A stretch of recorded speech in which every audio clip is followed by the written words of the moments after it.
Transparan soal audit Desa Pekan IDI Cut. Aceh Timur. Ormas Laskar Anti Korupsi Indonesia DPC Aceh Timur menyoroti kinerja Inspektorat Aceh Timur terkait perkara audit Desa Pekan IDI Cut, Kecamatan Darul Aman, sehingga dilakukan audit oleh Inspektorat Kabupaten Aceh Timur beberapa waktu belakangan ini. Ketua, Laki, Saiful Anwar beserta anggota datangi Inspektorat meminta keterangan dan klarifikasi kepada Inspektorat terkait audit dana Desa Pekan IDI Cut. Menurut Saiful Anwar selaku Ketua DPC Laki Aceh Timur, Inspektorat harus independen dalam mengaudit laporan keuangan tersebut. Kami akan memantau Inspektorat dalam pemeriksaan dana ADD tersebut. Sebab Laki sudah lama mengamati eksistensi dan kinerja pemerintahan Desa Pekan IDI Cut sebagai penguasa anggaran. Juga pengelolaan dana desa diduga terjadi indikasi korupsi. Tidak sesuai perencanaan RAB, menjalankan di lapangan yang diduga masih banyak menyimpan segudang masalah. Betapa tidak, dalam pengelolaan dana Desa Pekan IDI Cut tahun 2017 per 2018 pada awalnya, Laki, Laskar Anti Korupsi Indonesia diduga dalam pembuatan proyek pengecoran Pekan IDI Cut juga proyek pembuatan, pengecoran tong sampah Pekan IDI Cut dikerjakan tidak sesuai dengan perencanaan.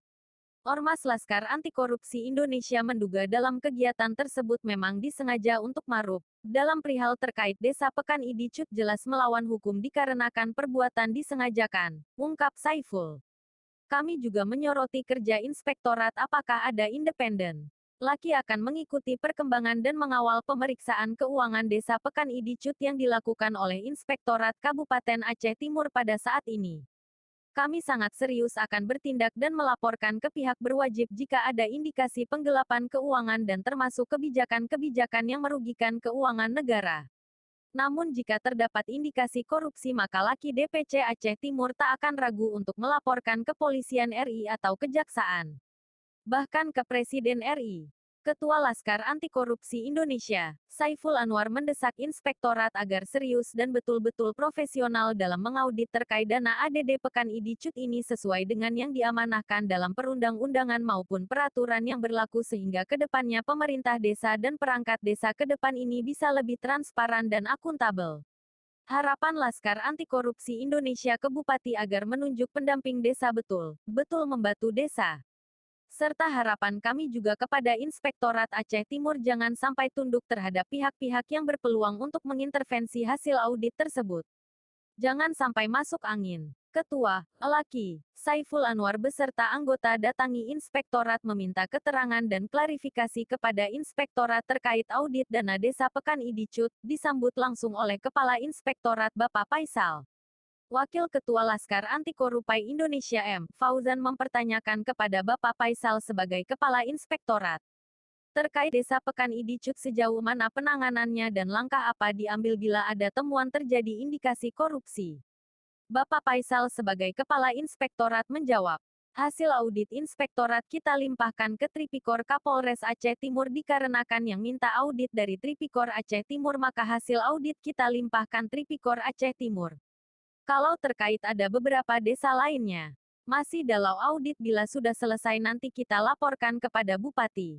Mengenai kesalahan administrasi dan walaupun kesalahan indikasi korupsi pun kita limpahkan kepada kecamatan untuk dibuat pembinaan mengembalikan kerugian negara. Hasil audit Inspektorat, pungkas Bapak Faisal. Apabila ada potensi kerugiannya harus ditindaklanjuti oleh auditi ataupun objek terperiksa, itu hanya mereka melakukan pengembalian. Dan ada salah satu poin juga yang sifatnya 60 hari penyelesaian tidak lanjut itu sifatnya administrasi, Pak. Iya, betul. Nah, sifatnya administrasi harus diselesaikan. Administrasi, Pak ya. Iya. Nah, terkait dengan penyelesaian tidak lanjut dalam bentuk kerugian itu ketika yang bersangkutan itu melakukan pengembalian, maka inspektorat tidak meneruskan itu. Mungkin ini pemahaman saya berbeda. Nanti Bapak bisa buka lagi PP 12 itu kan cukup jelas di situ. Jadi ketika aturan itu harus kami jalani, mungkin ada aturan lain yang seperti yang bilang Pak Faisal tadi seperti itu, Pak.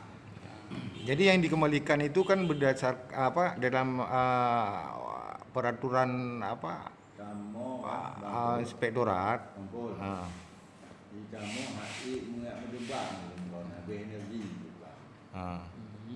Termasuk kita nyolong juga pakai rekor. Oh yang menurut ketentuan harus nanti dalam di ketiga apa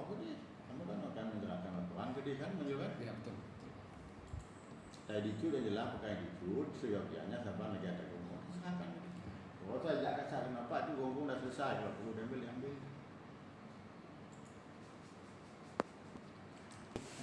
Yang mana tindak lanjut dia sudah lakukan yang ini itu, karena ada bukti-bukti setor kemarin. Oh, kok orang ini pakai dicut ya Allah, dia ada bukti. Melaporkan kan, lalu tinggal diperiksa yang. Kalau tidak langsung itu. Izin maaf.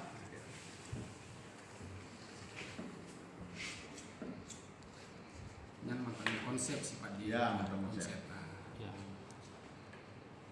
Ya, ini tengah lambat jawabannya tinggal koreksi.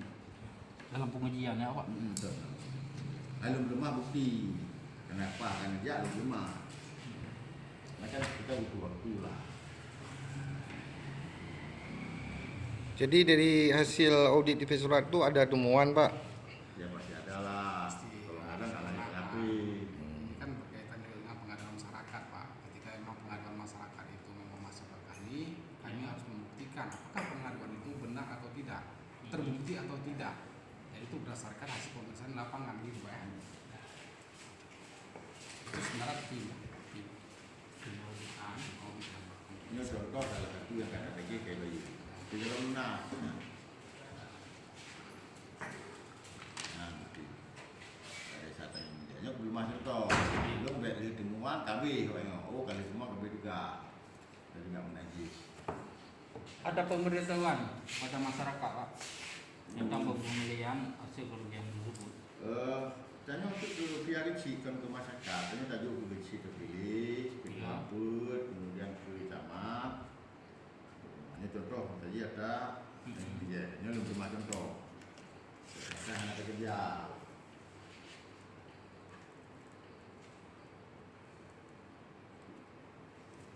Ini pada inti Pak kan, Hmm. ini pengembaliannya tetap hanya pemberitahuan kepada masyarakat. Kamu kan langsung ke masyarakat. Kamu nanti sampaikan ke Diksi, ke Ya. itu, ke Tuhaput. Tuhaput kan perwakilan rakyat. Belum kayak pilih rakyat Tuhaput, dia buat Tuhaput, perwakilan rakyat. Mereka yang menginformasikan. Nanti hal Rungkon tersebut. sebagai DPD Tuhaput sebagai wakil Rungkon tinggal ada leke. Menamantang enak lagi ya Pak. Iya. Tuhaput bukan pilih dari Rungkon. Hai wakil lah. Di kabupaten yang nggak wakil rakyat, kita sampaikan ke wakil rakyat. Tugas selanjutnya wakil rakyat ke rakyat koknya. Halo, assalamualaikum bang. Oke, makasih bang. Oh, iyalah, siapa lagi nanti? Nah, untuk pekan itu berapa hari lagi Pak prosesnya? Kira-kira kisarannya aja. Begini Pak, minta ini Pak, saya Ya, menjawab. boleh. Setiap proses konsep LHP ini kan sebelum LHP ini final, Ya. mungkin besok akan kita jadwalkan untuk expose terkait dengan materi pengaduan ini atau isi daripada LHP ini. Nah, ketika memang nanti ada masukan dari tim penyanggah terkait dengan LHP ini, itu biasa prosesnya sekitar 3 hari Pak. 3 hari penyelesaian, tim melakukan perbaikan terhadap konsep LHP ini Pak. Nah, ketika konsep LHP ini telah disiapkan, nanti prosesnya tetap melalui tangan inspektur dan baru kita mengirimkan Pak. Sebenarnya penilaian ini kan kamu menindaklanjuti permintaan polisi. Polisi yang melaporkan itu kamu ini kan polisi. Jadi jawabannya pasti kamu akan menyerahkan. Pada petugas hukum. Iya, aku menjawabnya. Kalau di bukan di sini kan Laporan, kalau kita kontrol, kan pakai polisi. Ya. Jadi kamu menindaklanjutinya bukan laporan undang tapi laporan yang ke polisian meneruskan ke kami. Karena surat masuk ke kami adalah surat dari Polres Pak. Polres. Memang surat dari Polres itu berdasarkan pengaduan dari LSM laki kalau saya nggak salah. Ya. Nah, jadi kami menindaklanjutilah surat pengaduan dari Polres itu untuk turun ke pekan ini. Dan hukum tidak masalah laporan itu akan kami kirimkan ke Polres karena Polres lah sebagai institusi yang pengadu atau pelapor gitu. Ya. Di dalam 3 hari Pak.